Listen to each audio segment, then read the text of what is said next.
a land once spoken of only through wild tales, where the deep jungles and the Orinoco River still harbor unsolved legends. Rock carvings from hundreds of years ago. A meal featuring the Payara vampire fish.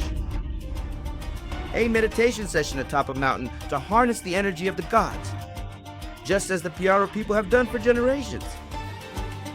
This is more than just a trip, it's an encounter with nature. Then the history of the Amazonas region in Venezuela. Let's head out.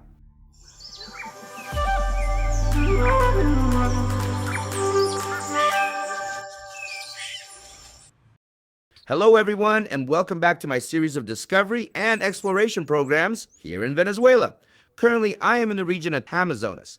This is the state of Amazonas in Venezuela. From here, it is only about a 15-minute walk to the Colombian border. It is separated by the Orinoco River, one of the largest rivers in South America, second only to the Amazon. This river also serves as the border between Venezuela and Colombia. I hope my visit today will allow me to introduce you to the unique stories and cultural traditions of the indigenous people in this region. Additionally, let's admire the natural beauty of this place together. Now, let's begin today's journey. Amazonas is one of the largest and wildest state of Venezuela is located in the Orinoco River Basin. Most of its territory belongs to the hydrological system of the Orinoco River and its tributaries. With a dense network of rivers, it features waterways that connect to the Amazon basin. Consequently, this region's spectacular rivers, labyrinthine canals, and untouched primeval forests create a space that is both majestic and mysterious. Venezuela's Amazonas is a land where culture is not on display, but is lived through every breath of the wilderness. Alongside indigenous communities such as the Yanomami, Piaroa, and Yacuana. Nature is not just an environment for survival. This is a spiritual world where forests have souls and rivers have memories. Every mountain is tied to legends passed down through songs, rituals, and ancient dances.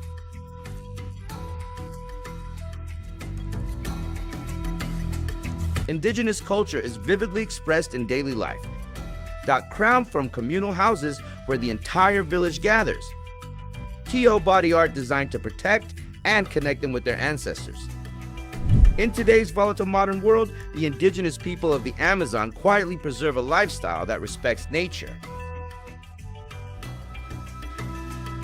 It is this cultural depth that forms the soul of a resilient and enduring Amazon. And deeply sacred. The host of the house where I'm staying, his name is... ¿Cómo te llamas? Alfredo. He said there's no need to wear many clothes here. You just need to wear a loincloth like this, see? It's quite charming. And I'd like to introduce my companion for this trip. This is Heidi. Heidi is a local from this area, and as you can see, she's preparing a fish. I'm not sure what kind of fish this is, but it's a very large species. This is just a small one from the Orinoco River, and here is the host. It was caught yesterday, and since I arrived today, he is treating me to this fish. This fish is known as the Payara.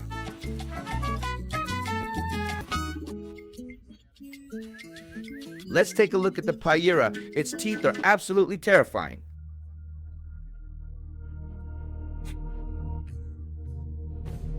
Fish is the primary food source and the heart of local culinary life.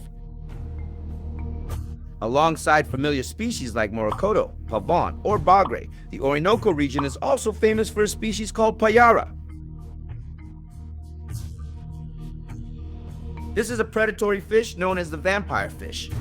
With a pair of long, powerful fangs, it symbolizes the ferocity and vitality of the river. River fish are often grilled over charcoal, smoked for preservation, or cooked with forest herbs to retain their full natural sweetness. And in every one of those simple meals, the indigenous people in Amazonas not only receives its lifeblood from the Orinoco, but also expresses deep respect and gratitude toward the river.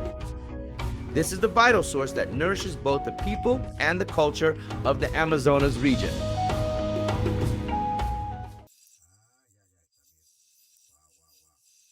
Let me try a bite. Riquísimo. Oh, it's so delicious, everyone. Oh, it's all gone. This fish is marinated perfectly. They say that once you visit, you'll be captivated by our cuisine, especially the fish. As you can see, this fish weighs nearly 5 kilograms, which is why it tastes so good.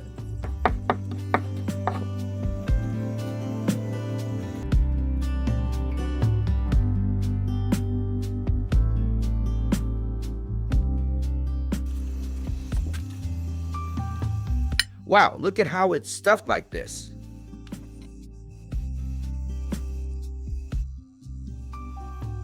You have to eat the fish along with the stuffing packed inside. It's so delicious. First, let's try the fish because it's actually the most important dish. I already sneaked a bite of the fish earlier, but now I'm officially trying it. And let's see how this fish tastes. This fish has been marinated with many spices, garlic, and onions, as you can see. Now, let's give it a try. Let's have some more. The most important thing is the flavor of the seasonings. It's very delicious, guys. It's incredibly tasty when eaten with the salad underneath. And the cassava bread too, everyone. Guys, come learn Spanish with me. How do you say, enjoy your meal? Buen provecho. Así es. Buen provecho. Provecho. Buen provecho. Ajá. Gracias. This is a welcome meal for us here in the Amazon. And I'm sure we'll be having many more meals here. Definitely. I hope that along with the stories I tell, these meals will also be a cultural highlight to share with everyone visiting the Orinoco River. Now, first I must try this long river fish. It weighs 5 kilograms, everyone. It's delicious. All right, I'll turn off the camera now so we can all enjoy our meal. After that, I'll be back with the next story about these wonderful experiences. After a truly flavor-exploding meal with the Payara vampire fish, I was completely won over by its bold flavor, the pristine and distinctive character of this dish. Now it's time for me to get to bed early, because tomorrow morning, as planned, we'll be starting our hike very, very early. A journey not only to seek out nature's beauty, but as travelers often say, to test our luck, our character pro in the heart of the wild mountains of Amazonas. Honestly, we're just going with the flow. I don't really know what the plan is for each day. When they invited me here, I just went along with it. They mark the path by nicking the trees as they go. Look at them over there. I don't know why we're fumbling through the dense jungle at night. Hey, it's the crack of dawn and I can't see a thing yet. According to Alfredo and Heidi, this place was once the territory of leopards, wildcats, and even tigers. These are the apex predators that roam this region in the not-so-distant past. In that environment, the Orinoco emerges not as its familiar lush green image, but as a challenging waterway. A place where life survives through adaptation, and every human footstep must learn humility before the primal power of nature.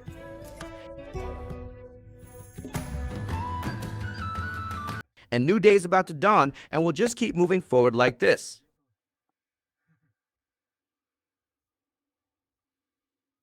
Honestly, I never imagined that one day I would be here to welcome the sunrise.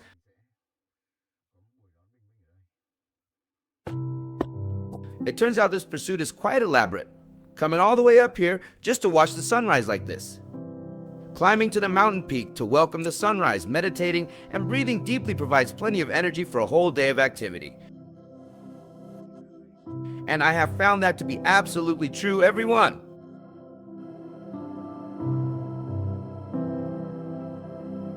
It's starting to get a bit brighter now. The view behind me is becoming more and more beautiful. We finally arrived. After over an hour of climbing the steep slope, just look at this.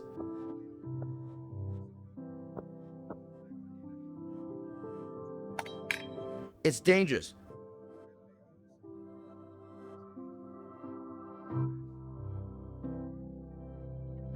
This is a cave or perhaps a dome. It's a place where people can meditate. Haha. Let's call it a sheltered meditation spot.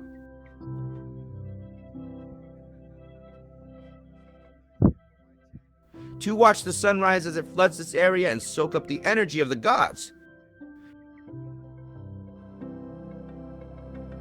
Even though these rocks are jagged, see here? They aren't actually that easy to slip on.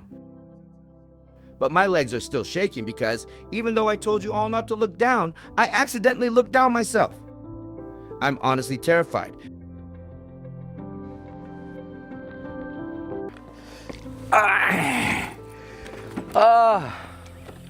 How beautiful. Woo! We sat in silence atop Mount Manacanaba as the night retreated to make way for the first sounds of a new day. The chirping of forest birds, echoing from both near and far, sounded like a wake-up call for the woods after a long slumber. A thin mist and clouds still lingered over the ancient rock formations. In that quiet space, the sun began to appear, slowly rising above the horizon, painting the entire sky in warm shades of orange and pink. To the indigenous people here, dawn is the moment when the gods are most clearly present. US, the first light brings vitality, protection, and balance to mankind. Amidst the birdsong, the gentle breeze, and the light spreading in the distance, I feel a rare sense of peace, as if I am becoming a small part of the sacred breath of the Amazon rainforest.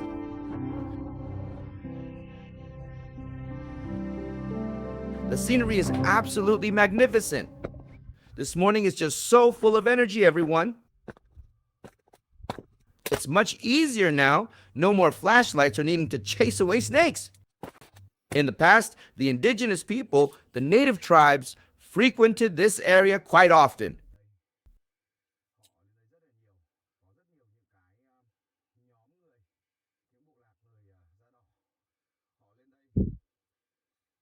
They would seek shelter within these cave crevices.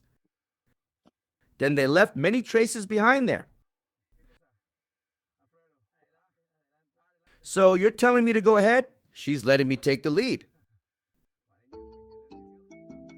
Because, guys, look at this.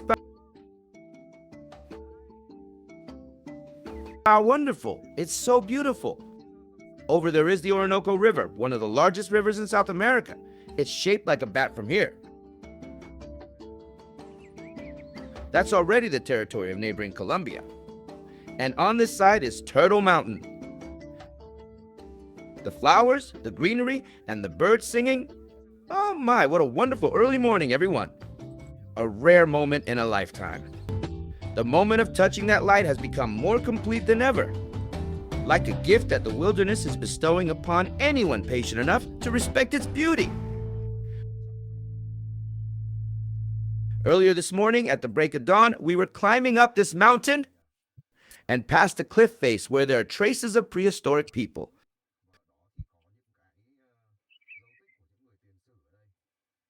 They're called prehistoric, but Alfredo said that about 300 to 500 years ago. Indigenous groups also climbed to the summit and left their marks behind. So I think it's possible they once lived here. I walked down near the ledge where there are traces of the ancient people.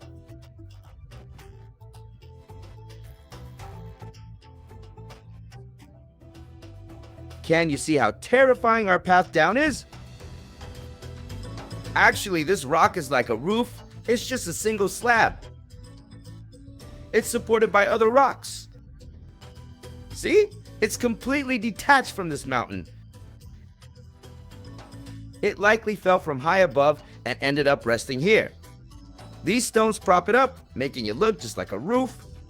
Peruvians have their own customs for burying their loved ones. For example, his grandmother once wished to be placed right here on this stone when she passed away.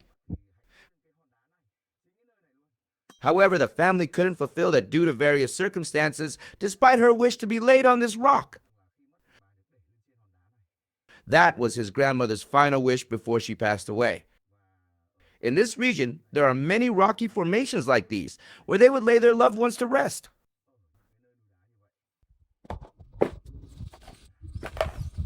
Look here, everyone, on the ceiling above me. These are images painted by indigenous people, the Indians, from ancient times.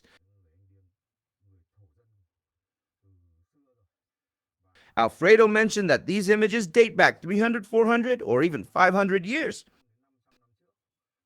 As you can see, he's explaining that this depicts the life story of a tribe that lived here hundreds of years ago.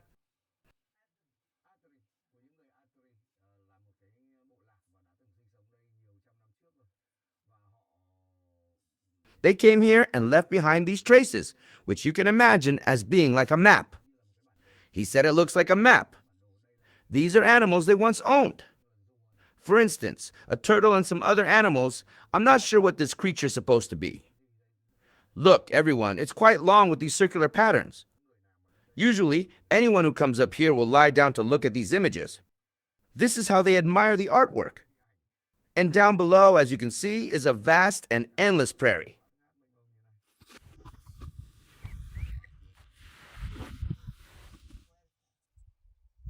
There is an eagle over here. They were so meticulous. Look at this entire ceiling. I wonder what position they were in to be able to paint it like this.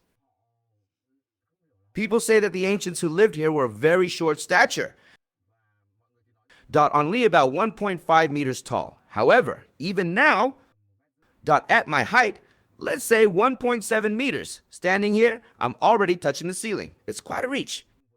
But for someone only 1.5 meters tall, how did they manage it? The pigment used to paint these must have been of exceptional quality, because after so many years, it hasn't faded at all. The markings remain quite clear, everyone. And I should mention that on the cliffs far off in that direction, there are many other cliffs with drawings, but they aren't like these. Rather, much more massive are the figures carved into the cliff face, which are the most distinctive features of this Amazonas region. On this cave ceiling, the drawings of the ancient indigenous people are the remnants of a culture that has spanned hundreds of years of history. No one knows exactly when they first appeared.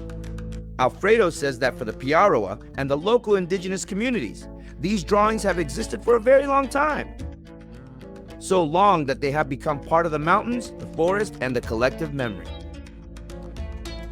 The depictions of tribal leaders and sacred animals like eagles, snakes, and turtles are not just decorative, but they embody the entire worldview of the ancient people. The eagle symbolizes strength, vision, and a connection to the sky. The snake represents rebirth, the flow of life, and a connection to Mother Earth. The turtle is a symbol of endurance, wisdom, and time. Through these carvings, the ancient people conveyed their beliefs, laws, and social order within the sacred relationship between humans and nature. They are the language of the past and the way indigenous people recounted history, passed down knowledge, and preserved their identity before written language existed. I suddenly realized the Amazonas is not just a wilderness to explore, but a profound cultural space where humans have lived, believed, and left their mark since long ago. It occurred to me that one day when I leave the Amazonas, I will surely take with me more than just footage or footprints from the deep jungle. It will be memories of the Orinoco River and the ancient Rocky Mountains, off simple meals by the fireside, then the stories carved into stone hundreds of years ago. Amazonas doesn't need to be loud to make you stay. Yet, with its pristine beauty and cultural depth, this land has quietly touched the soul. So, when it is time to leave, you will understand that a part of you has remained here, amidst the forest and the river, and within the slow heartbeat of nature in the Amazonas.